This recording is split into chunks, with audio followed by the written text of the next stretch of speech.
দেশের চলচ্চিত্রের সবচেয়ে গুরুত্বপূর্ণ পুরস্কার জাতীয় চলচ্চিত্র পুরস্কার। তবে গেল ফ্যাসিস্ট আওয়ামী লীগ সরকারের আমল এই পুরস্কার নিয়ে নানা বিতর্ক ও সমালোচনার জন্ম দিয়েছে, যা নিয়ে অসন্তোষ দেখা যেত চলচ্চিত্র অঙ্গনে। কেবল আলোচনা সমালোচনাই নয়, বিগত সরকারের সময় শিল্পীকে দেয়া পুরস্কারের সিদ্ধান্তে আদালতে রিটও হয়েছে। তবে ক্ষমতাসীনদের উচ্চ মহলের তদবিরে সেই পুরস্কার বহাল থেকেছে।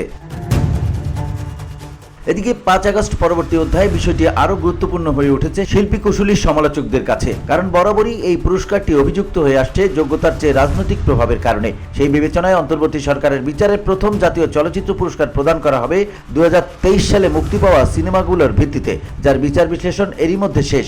অপেক্ষা শুধু প্রজ্ঞাপন প্রকাশ করা।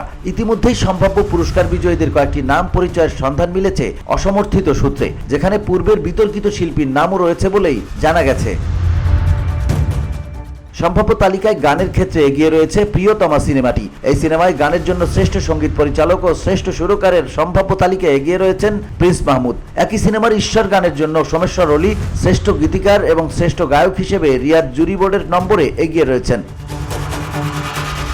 এই সিনেমার ও প্রিয়তমা গানের জন্য শ্রেষ্ঠ গায়িকা হিসেবে এগিয়ে আছেন সমনুর মনির কোনাল। একই গানের জন্য শ্রেষ্ঠ গায়ক হিসেবে বালাম রয়েছেন তালিকার শীর্ষে। এই তালিকা প্রকাশের পর থেকেই কোনালের নাম থাকায় চলচ্চিত্র ও সঙ্গীত অঙ্গনের অনেকের মধ্যেই দেখা গেছে অসন্তোষ, কারণ এর আগেও বিতর্কিত গানে কণ্ঠ দিয়ে পুরস্কৃত হয়েছিলেন কোনাল। চিত্রনায়ক শাকিব খান অভিনীত বীর চলচ্চিত্রের তুমি আমার জীবন আমি তোমার জীবন শিরোনামে গানে কণ্ঠ দিয়ে জাতীয় চলচ্চিত্র পুরস্কার পেয়েছিলেন কোনাল। কিন্তু পুরনো সিনেমা অবুঝ হৃদয়ে তুমি আমার জীবন আমি তোমার জীবন জনপ্রিয় গানের ব্রিজ লাইনটুকু নিয়ে বীর সিনেমার ভালোবাসার মানুষ তুমি গানটি তৈরি করা হয়। এতে কণ্ঠ দিয়েই কোনালের পুরস্কার প্রাপ্তিতে বিব্রত হন চলচ্চিত্র ও সঙ্গীতাঙ্গনের মানুষরা। বিতর্কের শেষ এখানেই নয়, কোনালের পাওয়া জাতীয় চলচ্চিত্র পুরস্কার বাতিল চেয়ে হাইকোর্টেও রিট দায়ের করা হয়, যদিও সেই রিটে কোনো লাভ হয়নি, কারণ আওয়ামী লীগের উচ্চ মহলের অনেকের সঙ্গে যোগাযোগ বিদ্যমান ছিল কোনালের। সেই ক্ষমতার জেরেই পুরস্কার বাগিয়ে নেন তিনি। এই কারণে এবার সম্ভাব্য তালিকায় কোনালের নাম থাকায় অনেকেই হতাশ হয়েছেন। চলচ্চিত্র সংশ্লিষ্ট অনেকের ভাষ্য, সে যদি পুরস্কার পান সেটা হবে বিপ্লবী সরকারের হাতে দোসরের পুরস্কার প্রাপ্তি। বসুন্ধরা, উত্তরা, বনশ্রী, কুড়িল ও বাড্ডা সহ রাজধানীর বিভিন্ন স্থানে অভিজাত ও অত্যাধুনিক মানের ফ্ল্যাট কেনার এক নির্ভরযোগ্য প্রতিষ্ঠান প্লেজেন্ট প্রপার্টিজ লিমিটেড।